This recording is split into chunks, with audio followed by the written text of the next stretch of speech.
अस्सलाम वालेकुम, मैं हूं आसिम ताड़।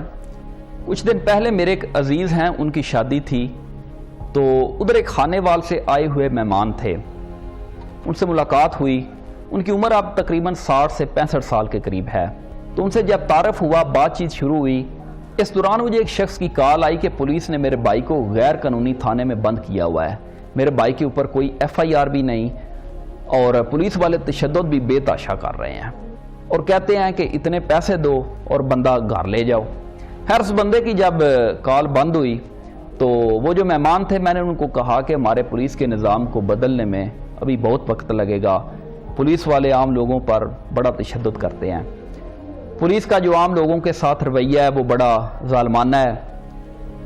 पाकिस्तान में मौजूद पुलिस के निज़ाम के हवाले से हमारी आपस में इस हवाले से बातचीत शुरू हो गई कि थानों में पुलिस वाले पैसे के बगैर बंदा नहीं छोड़ते, बिला वजह तंग करते रहते हैं। वो मेहमान, उनसे इस हवाले से मेरी बातचीत जारी थी।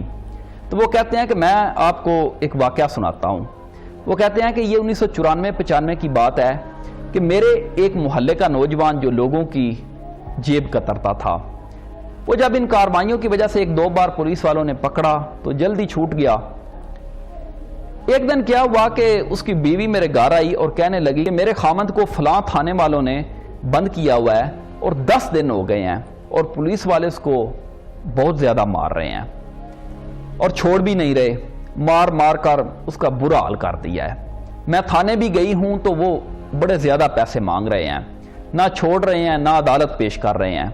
तो मैंने उसे कहा कि अपने खामद को इस काम से मना करें, वो ये क्यों गलत काम करता है। वो औरत ज़ोर ज़ोर से रोने लग गई। मैंने उसे दिलासा दिया और कहा कि मैं थोड़ी देर तक थाने जाता हूँ। वो कहते हैं कि मैं जब थाने गया तो SHO साहब अपनी कुर्सी पर बैठे थे। मैंने SHO को कहा कि ये हवालात में जो बंदा आपने बंद किया हुआ है, अगर इस पर FIR आपने दर्ज कर दी है तो इसको अदालत में पेश करके जेल भेज दें।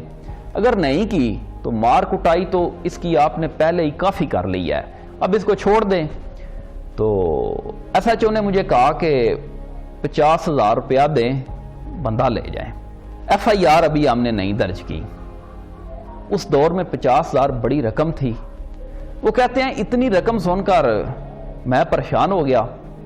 मेरे ज़हन में था कि कोई 2-4 हज़ार ही पुलिस वाले मांगेंगे। तो SHO ने कहा कि थाने का फलां काम भी रहता है और ऊपर से साहब ने फलां काम भी कहे हुए हैं, वो भी करने हैं, अभी पैसे दें और आपका बंदा हम छोड़ देते हैं। मैंने SHO को कहा कि मुझे 2 मिनट दें, मैं आपको बताता हूँ। वो कहते हैं मैं हवालात वाली साइड पर गया और उस जेब कतरे को कहा कि SHO कह रहा है कि 50,000 दें, मैं मुलज़म छोड़ देता हूँ। तो उस जेब कतरे ने मुझे कहा कि इनको आपने 500 भी नहीं देना, जो देने हैं वो मेरे घर दे दें, मेरे घर वालों के काम आ जाएंगे, मेरी बीवी बच्चों के लिए राशन वगैरह ले आएगी। मेरी पुलिस वाले अगर चमड़ी भी उधेड़ दें लेकिन फिर भी आपने इनको पैसे नहीं देने, और अगर आज आप पैसे दे गए तो ये मुझे कुछ दिनों के बाद फिर पकड़ लेंगे और पैसों का मुतालबा करेंगे या किसी और थाने वालों को कह देंगे कि इसको पकड़ लें, आपका खर्चा पानी बन जाएगा। वो साहब कहते हैं कि मैं SHO की तरफ गया और उसे बताया कि मुलजिम कहता है मुझे और भी मार लें लेकिन मेरे लिए पुलिस वालों को पैसे नहीं देने। वो SHO थोड़ी देर के लिए खामोश हो गया। फिर कहता है कि इस मुलजिम को कहें कि हमें भी कोई जेब काट दे। SHO ने हवालात से उस मुलजिम को उधर ही बुला लिया जिधर हम बैठे थे। तो SHO ने वही बात उसको कही कि अगर तुमने अपनी जान छुड़ानी है तो एक जेब हमें भी कतर दो। तो वो जेब कतरा SHO को कहता है कि इस दफ़ा भी जब मैंने जेब काटी, वारदात डाली, तो एक बंदे ने मुझे देख लिया। जब उस बंदे ने शोर किया तो लोग इकट्ठे हो गए, हजूम बन गया। उन्होंने बड़ा मुझे मारा और ऊपर से अभी थाने में भी इतने दिनों से मार खा रहा हूँ। अब अगर मैं पकड़ा गया तो मेरी तो जान ही चली जानी है। पहले इतनी मार खा ली है, मेरे तो पहले ज़ख्म ही अभी ठीक नहीं हुए। और लोग उस वक्त बड़ा मारते हैं जब बंदा जेब काटता पकड़ा जाता है।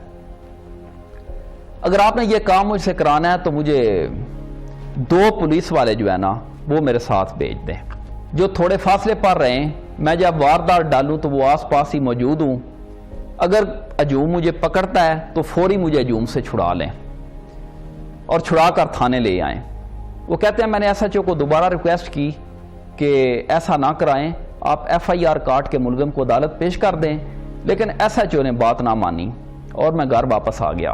وہ کہتے ہیں میں اگلی صبح والدہ کی دوائی لینے گھر کے قریب ایک میڈیکل سٹور تھا تو ادھر گیا تو اس میڈیکل سٹور کے باہر وہی جیب کترا نہا دھو کر کنگھی کر کے دھوپ میں بیٹھا ہوا تھا۔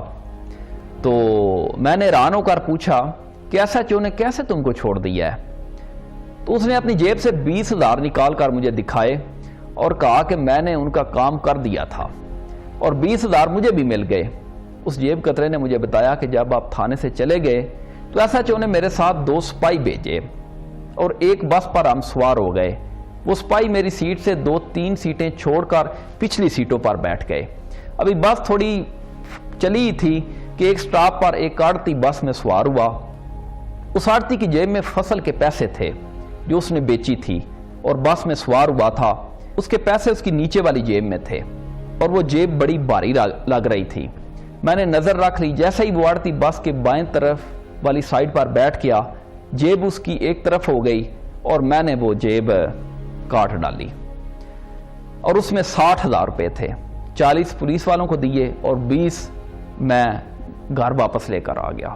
تو وہ مجھے کہتے ہیں کہ اس طرح پولیس والے اکثر مجرموں کے ساتھ مل کر اس طرح کی کارروائیاں بھی کرتے ہیں۔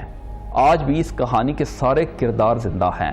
ان سارے لوگوں میں سے میں کسی کا نام نہیں بتاؤں گا، البتہ وہ SHO ریٹائر ہو چکا ہے اور وہ جیب کترا موت کے کنویں میں موٹر سائیکل چلاتا ہے، لیکن اب جیب کاٹنے کا کام کافی عرصے سے چھوڑ چکا ہے۔ ان صاحب کے پاس اس جیب کترے کا نمبر نہیں تھا، انہوں نے کسی اور سے اس کا نمبر منگوا کر پھر میری بات بھی کرائی اور ساری کہانی اسی طرح اس نے بھی سنائی۔ تو میں نے سوچا کہ آپ سے بھی یہ پوری کہانی شیئر کروں۔ یہ ہے ہمارا پولیس کا نظام جس میں آج تک کوئی تبدیلی نظر نہیں آئی۔ اس وقت کا ہم سب کو انتظار کرنا ہوگا کہ کب ہمارا پولیس کا نظام ٹھیک ہوگا۔ اجازت دیجیے، اللہ حافظ۔